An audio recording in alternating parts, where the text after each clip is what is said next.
Gracias a Dios. Domingo a la mañana en la casa del Señor. Qué bendición. Más grande podemos pedir que esta, estar todos juntos, como decía el primer himno que cantamos, oyendo hablar tu libro. Y quisiera compartir un pasaje en Marcos capítulo 8, en la página 51 del Nuevo Testamento. Marcos capítulo 8.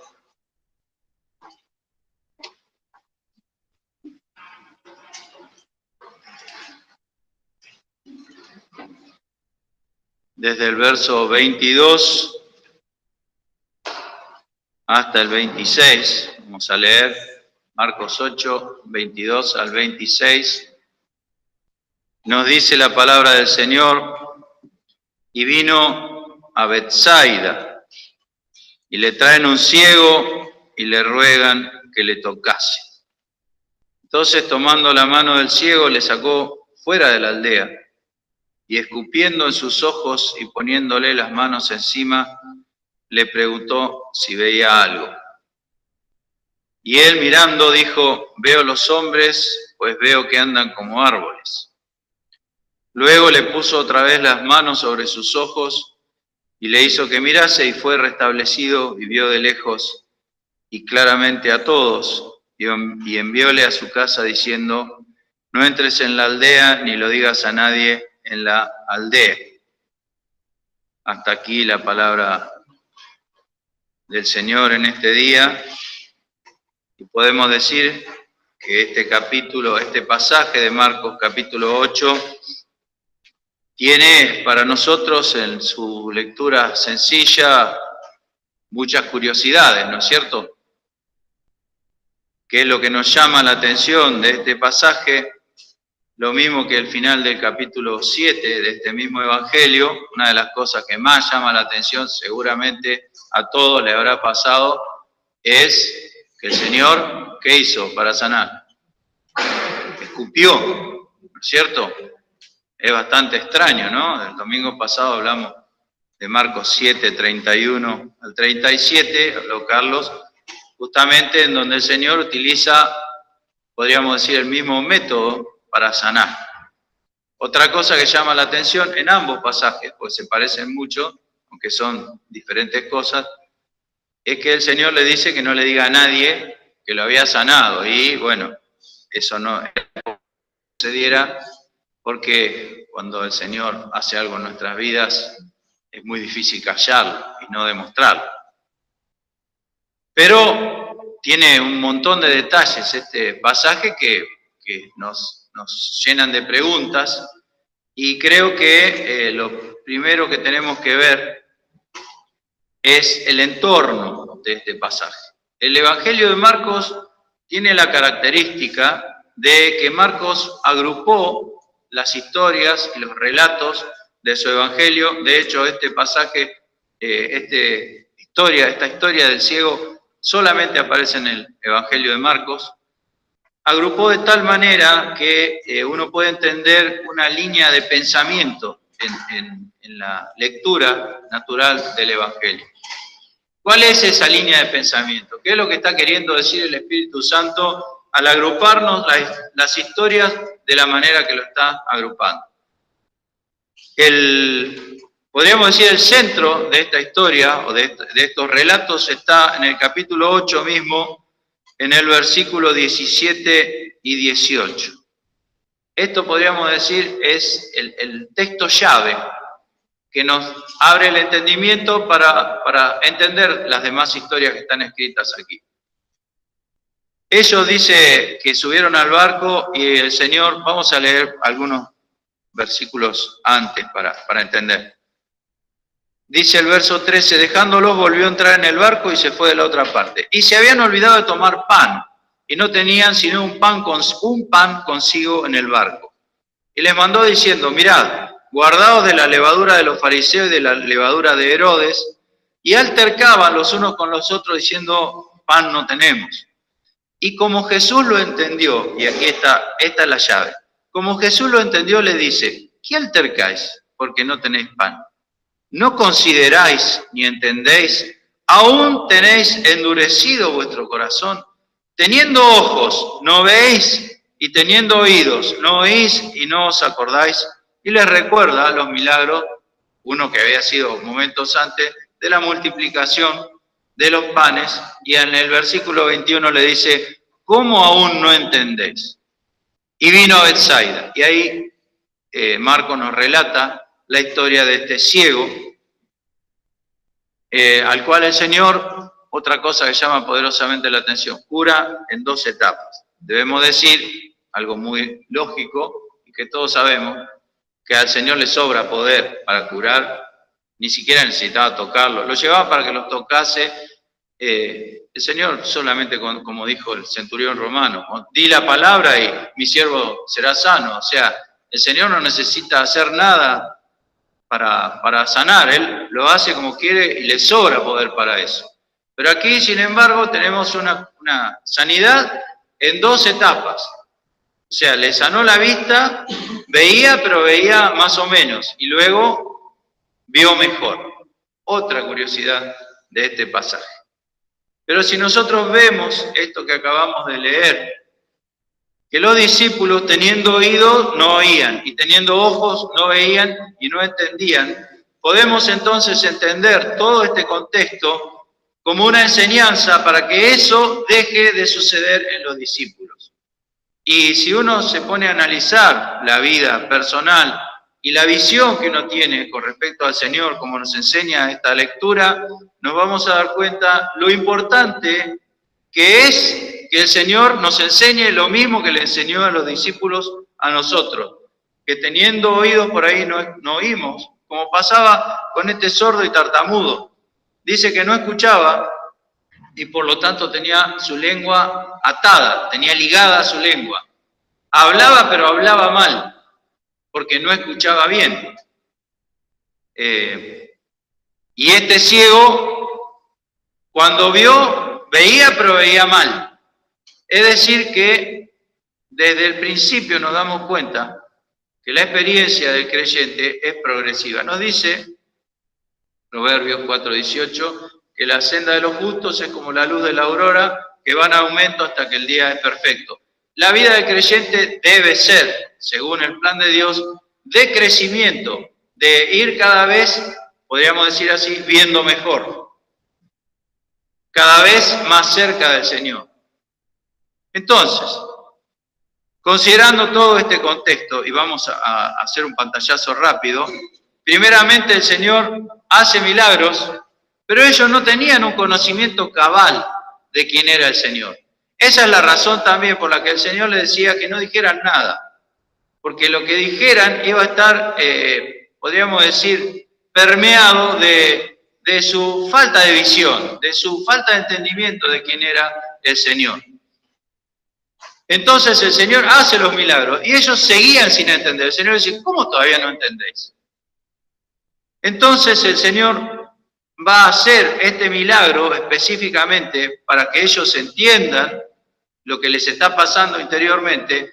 Y fíjense que inmediatamente que sucede esto, Marcos nos relata en el verso 27, que salió Jesús y sus discípulos por las aldeas de Cesarea de Filipo, y en el camino preguntó a sus discípulos diciéndole, ¿quién dicen los hombres que soy yo? Y ellos respondieron, Juan el Bautista, otros Elías, otros algunos de los profetas. Entonces él le dice, ¿y vosotros? ¿Quién decís que soy yo? Y respondiendo Pedro le dice, tú eres el Cristo. Recién ahí hay un entendimiento cabal de los discípulos de quién era aquel que los guiaba, quién era su maestro. Ellos lo amaban, lo seguían, lo reconocían, pero tenía que tener una visión más profunda de lo que era el Señor, para que el Señor les pudiese enseñar lo que seguía.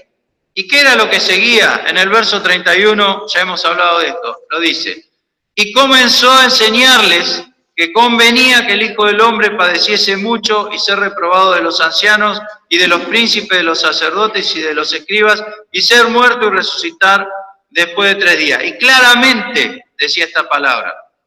Es decir que hasta que no hubo un entendimiento cabal de con quién estaban hablando, con el Hijo de Dios, con Dios hecho hombre, con Dios que descendió y se hizo un hombre para habitar entre los hombres, y fue siervo y fue humilde y llegó hasta la muerte y muerte de cruz. Hasta que no entendieron eso, no les pudo enseñar la palabra de la cruz, que es esa frase en donde se nos dice que le convenía ir, le convenía padecer mucho, morir y resucitar. Una palabra que encierra dolor, pero también encierra victoria, como hemos dicho en otra reunión.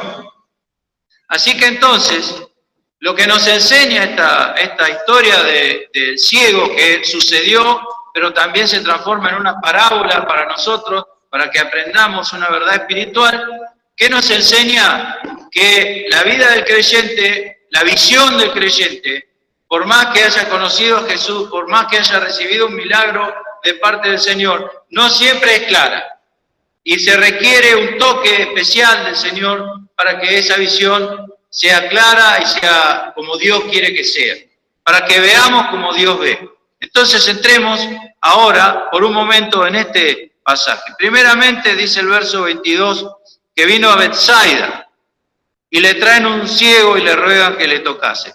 Así como las otras ciudades de esa zona al norte del lago de Galilea, Betsaida, que era una aldea de pescadores, de hecho su nombre significa casa de pesca, exactamente, una aldea de pescadores donde vivían algunos de los discípulos, y Capernaum, que estaba cerca, y toda esa zona de lo que es Galilea, recibió de parte del Señor una reprimenda, porque dice el Señor que si en Sodoma, fíjense, lo peor de la historia, si hubieran hecho las cosas que se hicieron en esas aldeas, los de Sodoma se hubieran arrepentido. Sin embargo, acá, esta gente teniendo, dice, ha sido levantada hasta los cielos, dice el Señor en Mateo.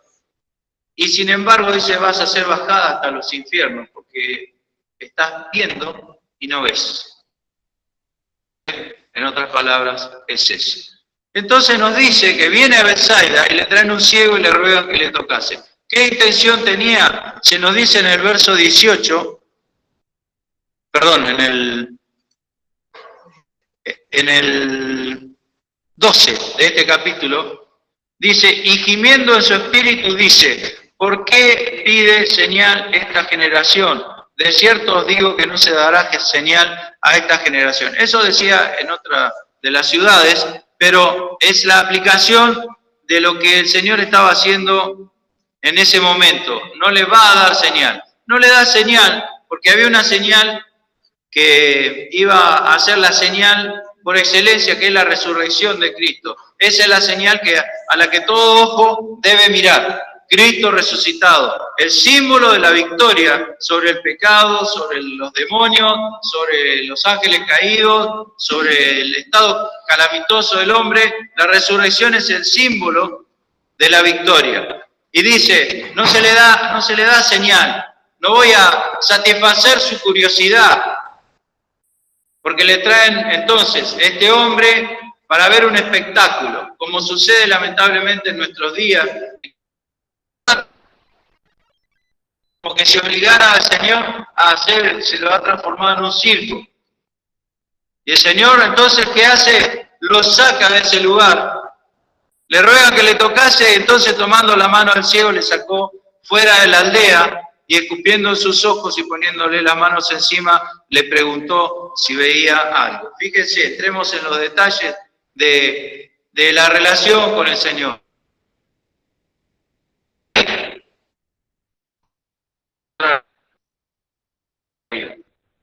Alguien nos trajo. Así que ya empezamos a ver coincidencias con las experiencias de estos hombres, de tanto del sol. ¿Cuál ha sido la intención? No lo sabemos, pero Dios tenía un propósito y tenía un plan.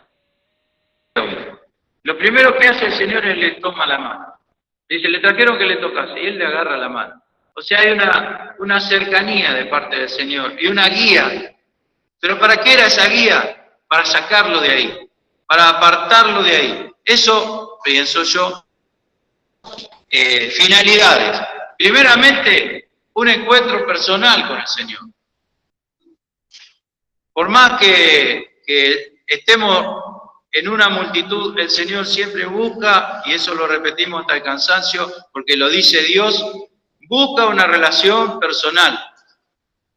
Muchas veces hablamos de la iglesia, hablamos de la congregación, pero el Señor habla de tú y habla de mí en una relación personal.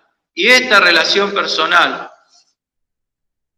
aunque es difícil de experimentar esto, debe ser el centro de nuestra vida cristiana, la relación que tengo yo con el Señor. No importa lo que hagan los demás, bueno o malo, yo tengo que relacionarme con el Señor. Y eso se aplica a muchos aspectos de la vida. Primero, como decía aquel hombre en la India al que estaban martirizando, decía de ahí, si otro se aparta, yo sigo adelante. ¿Cómo es que dice el corito ese que de ahí sacaron la letra? No vuelvo atrás, dice el corito. No vuelvo atrás. Ese corito, tan sencillo como es, no vuelvo atrás. Tiene letras escritas con la sangre de un mártir, porque lo estaban matando a ese hombre. Y le mataron la familia y lo torturaron para que negara a Cristo. Y él dijo, no vuelvo atrás.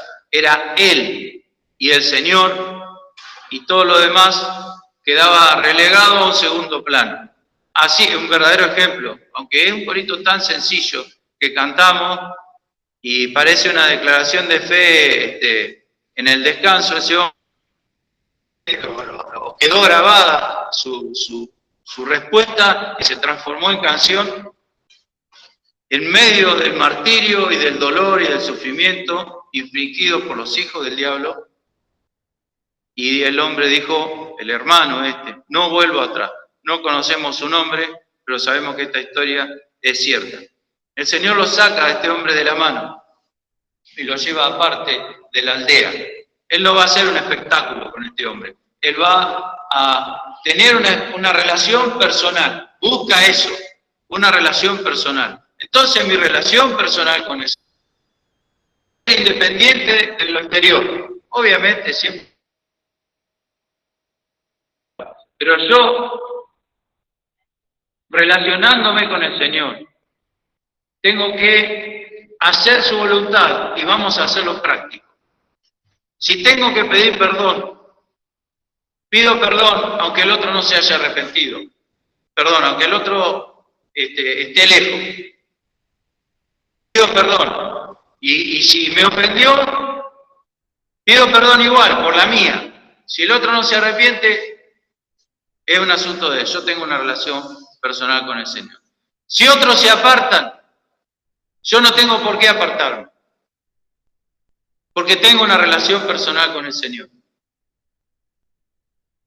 Si otros piensan distinto, yo no tengo por qué pensar lo mismo, porque tengo una relación personal con el Señor. Espero que me entiendan lo que quiero decir.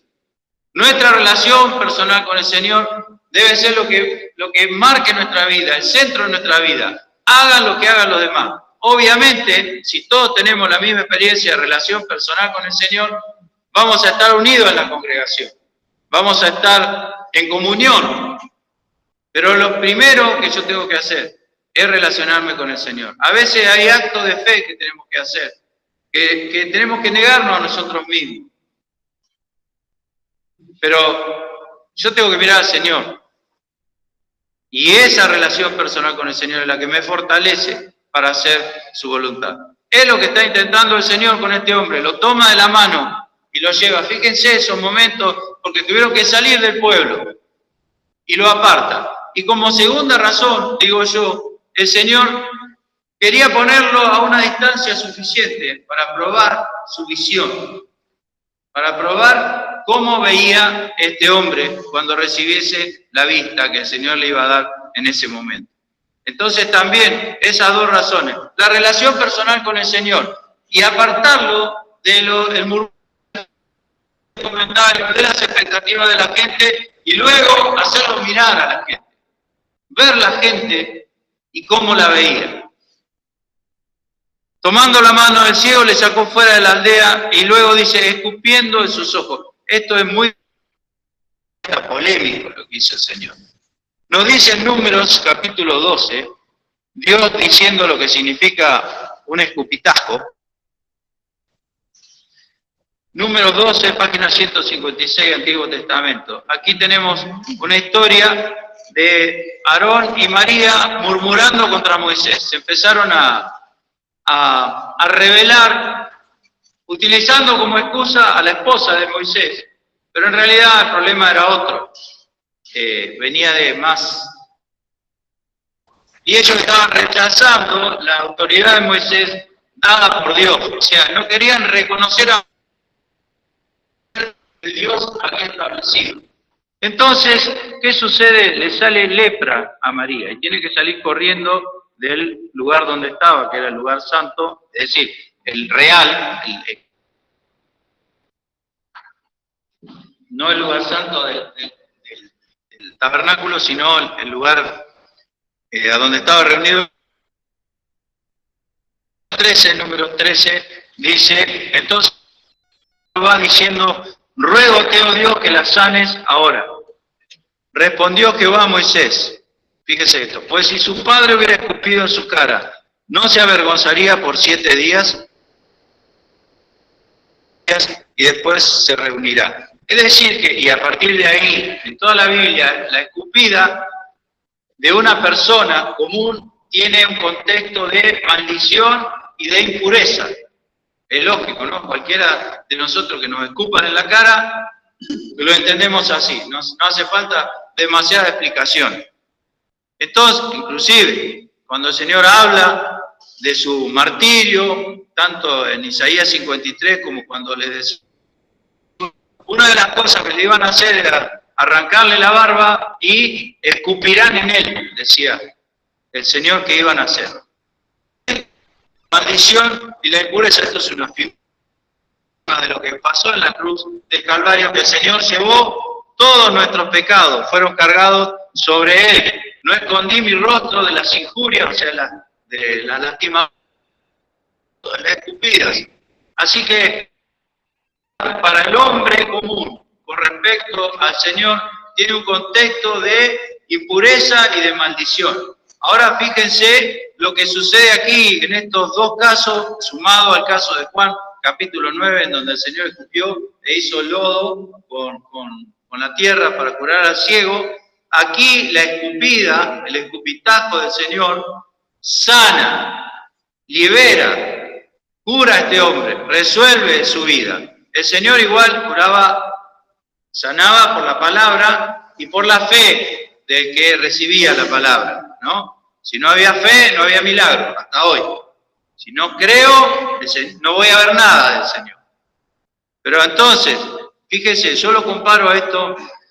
¿Vieron cuando Moisés, en el libro de Levítico, habla sobre la lepra? La palabra de Dios habla sobre la lepra. Nadie podía tocar a un leproso, se lo ponía aparte, y ellos tenían que ir con una campanita haciéndola sonar, avisando que era leproso para que no se contagiaran aquellos que se acercaban a ellos, se mantenían lejos de la gente. Sin embargo, viene un leproso y le dice, Señor, si quieres, puede limpiarme. ¿Y qué hace el Señor? Poniendo sus manos en él, dijo, quiero, sé limpio. Hizo todo al revés de lo que Moisés indicaba. ¿Por qué? Porque el poder del Señor es tan grande, la santidad del Señor es tan profunda y poderosa, que es imposible que el pecado se le transmita, porque la lepra y todas las falencias son producto del pecado, las falencias físicas. Entonces, aquí tenemos, por decirlo de esta manera, en Jesús no hay nada absolutamente inmundo. Aún en un escupitajo del Señor puede sanar y abrir los ojos de un ciego y desatar la lengua de un tartamudo. Este es un pasaje que cierra misterio, pero es muy práctico también a la vez. Es preferible, permítanme decirlo así, que el Señor me escupa y me libere y me sane y me abra los ojos. Aún siendo tan llamativa esta manera de sanar. Pero el Señor está diciendo ahí que en Él, primeramente, lo primero que aprendemos, que en el Señor nada es inmundo, nada, absolutamente. Podemos recoger esta enseñanza y con eso nos alcanzaría. Pero el Señor sigue haciendo cosas aquí con este hombre, escupiendo en sus ojos y poniéndole las manos encima, le preguntó si veía algo. Y es interesante porque aquí hay dos palabritas que dice, él mirando, dijo, veo los hombres, pues veo que andan como árboles. Fíjese, mirando, veo, hace una diferenciación. Y está esa diferenciación muy marcada en el idioma en que fue escrito el Nuevo Testamento, en griego. Porque hay un mirar, hay muchos mirar, muchas formas de mirar. Pero hay un mirar que analiza, que presta atención. Por ejemplo, fíjense un ejemplo, en Mateo 24:4, cuando el Señor le dice, mirad que nadie os engañe. Es un mirar específico, porque no habla de las apariencias solamente, sino de hacer un análisis profundo a ver si alguien me está engañando y mintiendo. Es decir, que yo miro, pero también analizo internamente, lo comparo con la verdad y sé si me están engañando o no. Ese es un mirar. Y ese es el mirar cuando nos dice, y él mirando dijo. Es decir, que él estaba observando con mucha atención. Ahora pensemos en esto. Para que el Señor escupa sus ojos, como hizo, y esto es otra de las enseñanzas de este pasaje, su boca está cerca de los ojos del ciego. Evidentemente no lo ha escupido de lejos. Así que el ciego, cuando el Señor quita, después pone sus manos y las quita. Y le pregunta si ve algo. ¿Qué fue lo primero que vio? Veía el rostro del Señor. Veía el rostro del Señor. Esto es lo que en la experiencia espiritual nos pasa a todos cuando nos convertimos, cuando el Señor nos toma de la mano, nos saca de la aldea y nos da la vista, espiritualmente hablando. Porque el Señor hace eso, lo saca para tener un contacto personal, como nos ha pasado a nosotros. Nadie se convierte en masa. Cada uno tiene una experiencia personal de fe con el Señor. Eso lo busca el Señor. Entonces, él estaba mirando el rostro del Señor. Y yo diría, bueno, ya está, ¿para qué queremos más? Estoy mirando cara a cara al Señor Jesús. No necesito más que eso. Con eso me alcanza. Con eso para mí es más que suficiente. Antes era ciego y ahora estoy mirando la cara de aquel que me abrió los ojos. Con eso me alcanzaría, pero no le alcanza al Señor, porque el Señor tiene otro plan. Y recordemos siempre, están todos los discípulos mirando, porque Marcos lo está relatando, Marcos no estaba, pero dicen los historiadores que Marcos recibió el Evangelio del testimonio de Pedro y en parte de María, la madre del Señor. Es decir que los discípulos estaban presentes y el Señor les está enseñando a los discípulos. Entonces, él mirando, dijo, prestó atención y en vez de mirar el rostro del Señor, se dio vuelta y miró a aquellos que había dejado allá, en la aldea. Y dice, mirando, veo los hombres, pues veo que andan como árboles. Otra frase por demás llamativa, que nos intriga. Primeramente porque no veía bien, a pesar de que había recibido un milagro del Señor. Pero también, ¿por qué lo veía como árboles? O sea, no distinguía, él sabía cómo debían ser los hombres, porque esta palabra mirando tiene una connotación, como acabo de decir, de prestar mucha atención. Yo hasta me imagino, permítame imaginármelo, que entrecerraba los ojos para ver de lejos, porque el problema de él es que de cerca veía, pero de lejos no, como nos pasa a muchos, ¿no? Por eso tengo estos lentes puestos, porque no veo de lejos y tampoco veo muy bien de cerca. Entonces, mirando dijo, veo los hombres, pues veo Y este es otro veo, es como cuando uno lo asombra a algo y dice, uy, mirá, ese mirá nuestro, argentino, es este que dice aquí, veo que andan como árboles. Es como si el hombre está mirando y dice, mirá, los veo como árboles. Así, una expresión así. Entonces ya no era un análisis profundo, sino yo allá veo unas sombras que parecen árboles y como se mueven, sé que no son árboles, que son personas. Pero los veo en forma borrosa y no alcanzo a distinguir bien. ¿Qué significa esto para nosotros? ¿Qué me enseña a mí esto? Nosotros podemos estar cerca del Señor, podemos ver su rostro, podemos tener comunión con Él, podemos haber recibido un milagro de Dios en nuestra vida, que es el milagro de la salvación.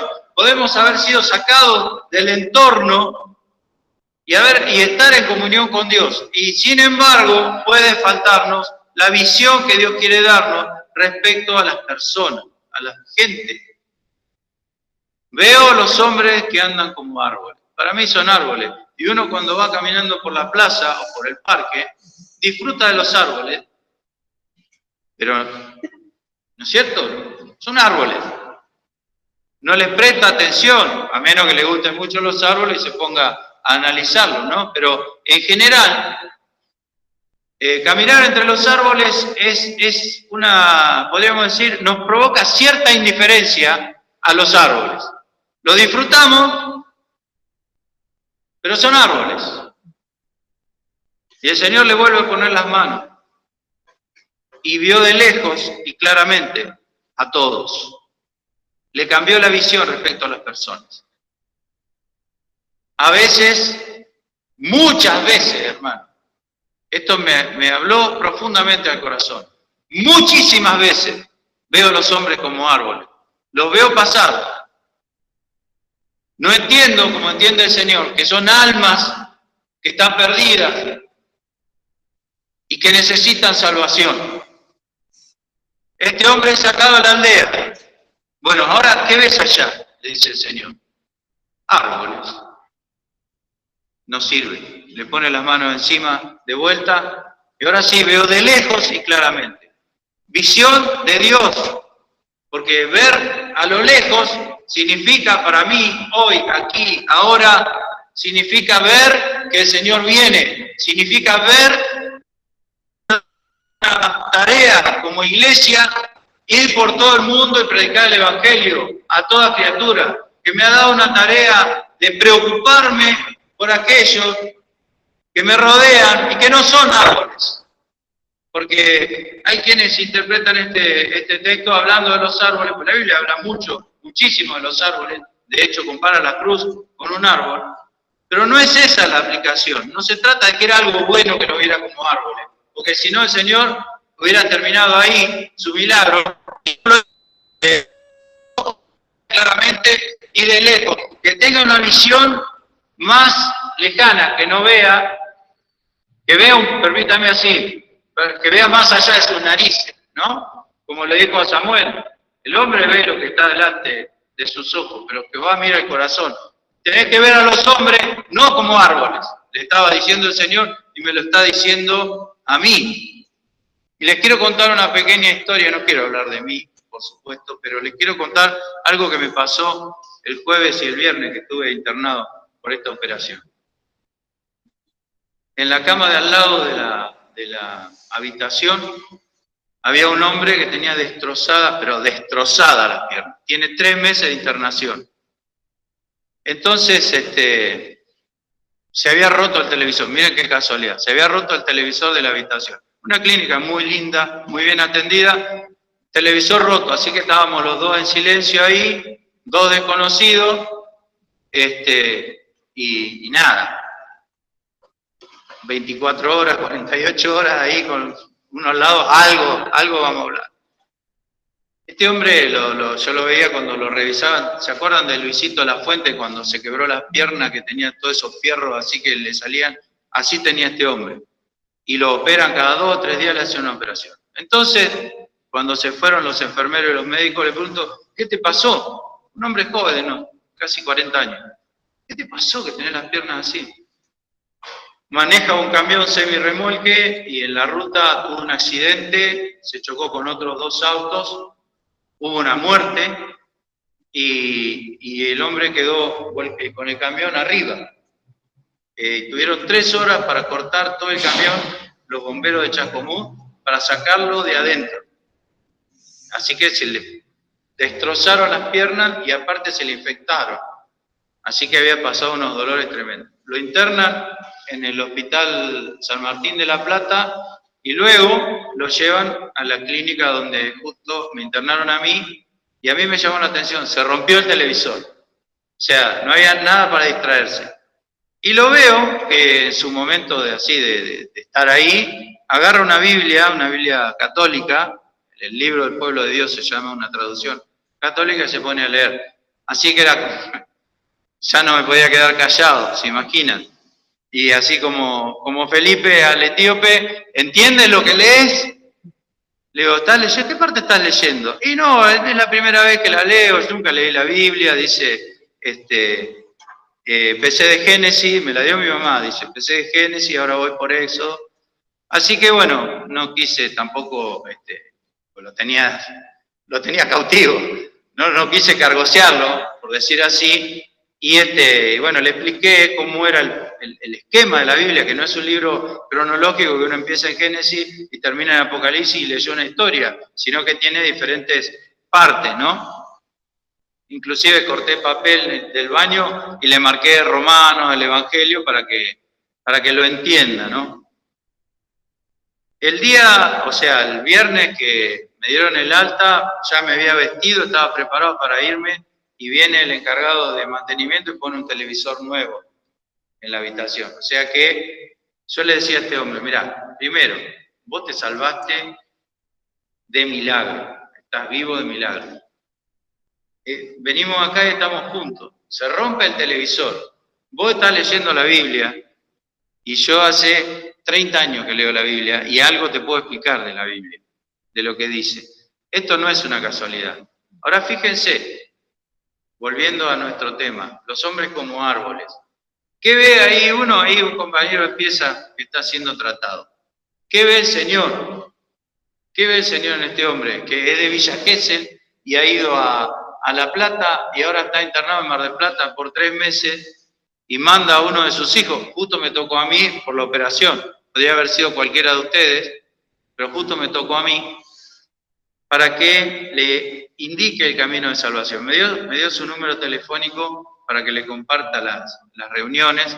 Así que, bueno, también pido que oren por este hombre, porque el Señor evidentemente tiene un propósito con él.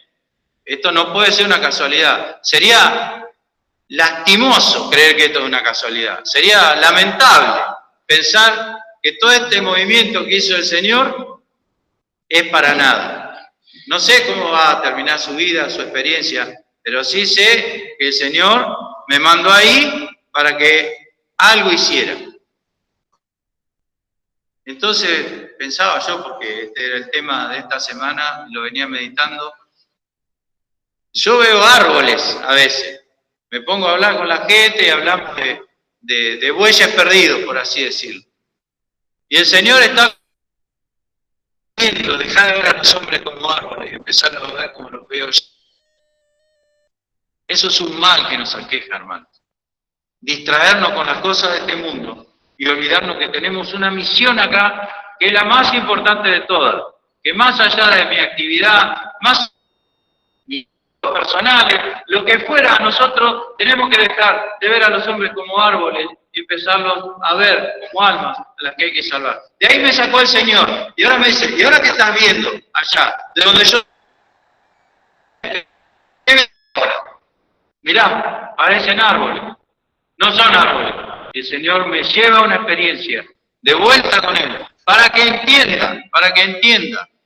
Y entonces a todos. Y envióle a su casa diciendo, no entres en la aldea, ni lo digas a nadie. Parece una contradicción a todo lo que estamos diciendo. ¿Cómo? No lo mandó a predicar. Primero había que conocer quién, como dijo el Señor a continuación, dicen los hombres que es el Hijo del Hombre. A un entendimiento cabal. Y ese entendimiento cabal de quién es el Hijo de Dios se da exclusivamente en la cruz. Un hombre que es Dios, además de ser hombre, no es mitad y mitad, es totalmente Dios y totalmente hombre, que muere en la cruz en reemplazo de los pecadores. Y Dios certifica su victoria resucitándole de entre los muertos, como dice el libro de los Hechos.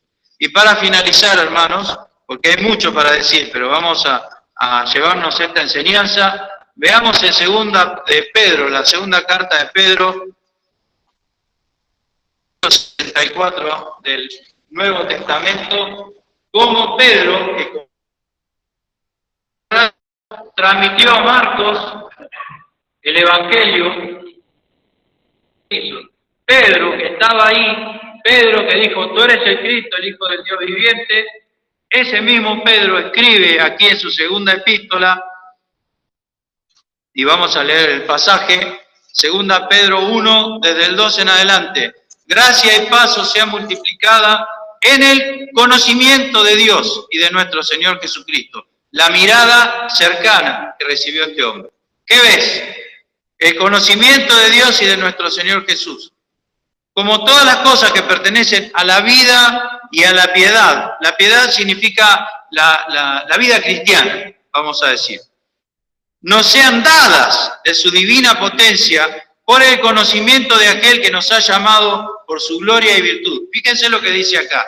Lo que yo tengo para vivir mi vida cristiana me es dada por el poder que el Espíritu Santo ha puesto en mi corazón. Como dice Efesios capítulo 1, podamos conocer la supereminente grandeza de su poder. Así que yo tengo un poder que Dios me ha dado para que viva la vida cristiana y tenga una visión cercana de Él, para que conozca a Dios y a nuestro Señor Jesucristo.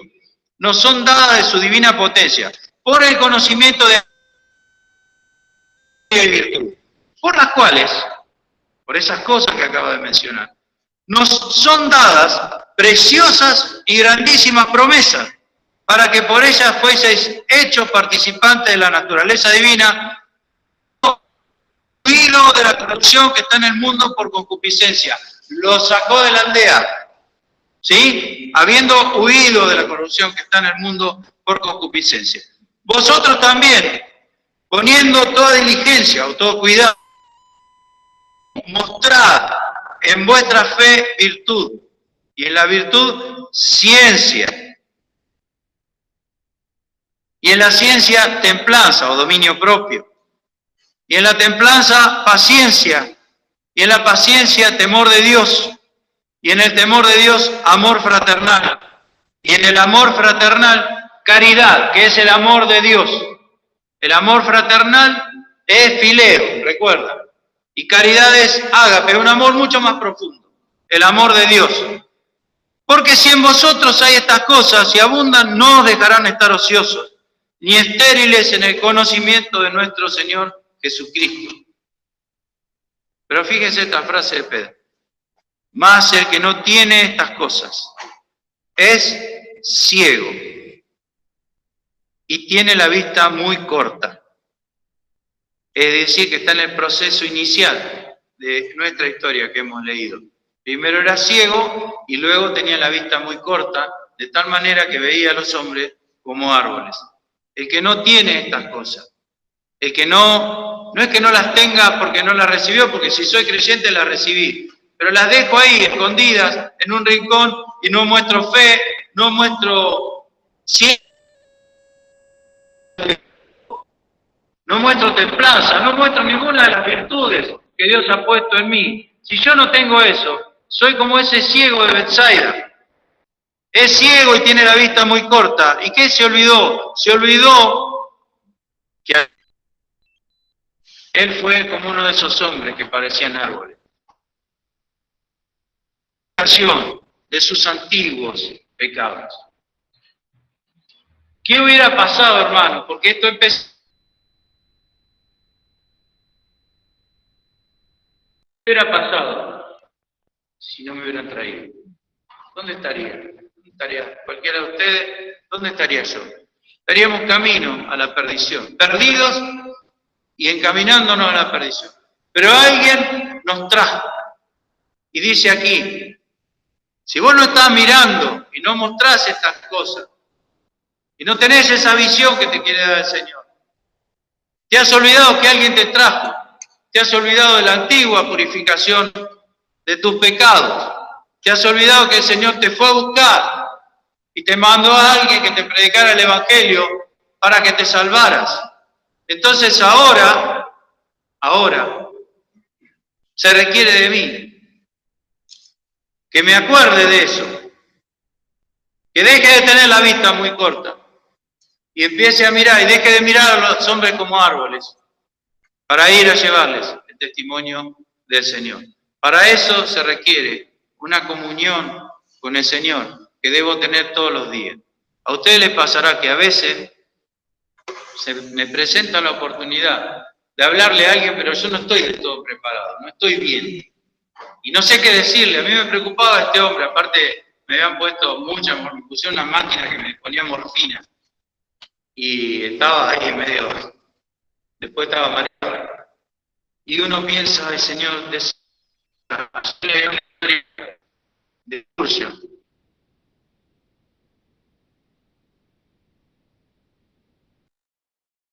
Antes de cada mensaje. Y es un gran ejemplo para mí y para todos nosotros. Porque él tenía la carga de saber qué decir para que cada alma reciba lo que Dios quería que recibiese. De no ser el impedimento. De no estar en el medio entre Dios y las almas y ser impedimento para que el alma reciba su alimento. Y agonizaba antes de cada mensaje, rogándole al Señor que le diera las palabras justas. Tenía 4.000 miembros su iglesia. Había reuniones de 12.000 personas. Y él decía, ¿cómo voy a saber yo qué decirle a cada uno de estos 12.000 que hay acá? Cada experiencia, cada necesidad diferente, cada estado del alma diferente. Señor, solo tú lo sabes. Spurgeon no veía árboles, veía almas. Y fue un fiel siervo de Dios, y como dice Apocalipsis, sus obras con ellos siguen, porque hasta el día de hoy, cada día, leemos algo que escribió él, algo que meditó él. Un siervo de Dios cuya principal preocupación era ser fiel y dejar de ver a los hombres como árboles. Así que, hermanos, esto a mí me dio duro, más que tenía una persona al lado mío y que yo necesitaba no verla como un árbol, porque por algo me puso el Señor ahí. No por mí, por Él. Quiere el Señor, y oremos todos para que el Espíritu de Dios y la palabra que Él está leyendo le hablen al corazón. Pero por algo Dios nos pone donde nos pone, nos permite experiencias. No sabemos nosotros, no sabemos nada, no entendemos. Pero sí, dejémonos llevar, como este hombre, de la mano por el Señor. Y empecemos a tener la visión. Si alguno no tiene estas cosas, dice Pedro, tiene la vista muy corta. Y se ha olvidado de él mismo, de lo que le pasó cuando lo llevaron al Señor. Hermanos queridos, que el Señor nos bendiga. La gloria sea para Él. En nuestras vidas, en esta iglesia, aún nosotros mismos, a veces somos indiferentes entre nosotros. Tremendo lo que nos pasa, lo que me pasa. Tremendo. Esta frase, veo los hombres como árboles, es una puñalada en el alma que da Dios con su palabra. Como decía el himno, oyendo hablar tu libro. Con esa frase tenemos para meditar en nuestra experiencia. ¿Cómo veo yo? ¿Qué clase de visión tengo? ¿Nos damos cuenta? El Señor, con este breve pasaje, nos dijo tantas cosas, le enseñó tanto a los discípulos. Entonces después sí, le podría preguntar, y bueno, ¿y ustedes? Entonces, ahora, ¿quién dice que soy yo? ¿Quién es Jesús para mí? ¿Cómo lo veo? ¿Cómo está mi visión? Hermanos queridos, que el Señor quiera bendecirlos. Gracias por orar, gracias por acompañarnos en oración. A todos, a los que tenemos algún padecimiento, a los que tenemos alguna responsabilidad, oremos los unos por los otros. Dejemos de vernos como árboles. Que el Señor quiera bendecirnos. El hombre se llama Víctor Palavecino. Aparece en las noticias, tremendo accidente, tremendo accidente. Murió un bebé ahí en ese accidente y bueno, y le están reclamando a él la responsabilidad, así que está pasando también momentos difíciles. Oremos por este muchacho.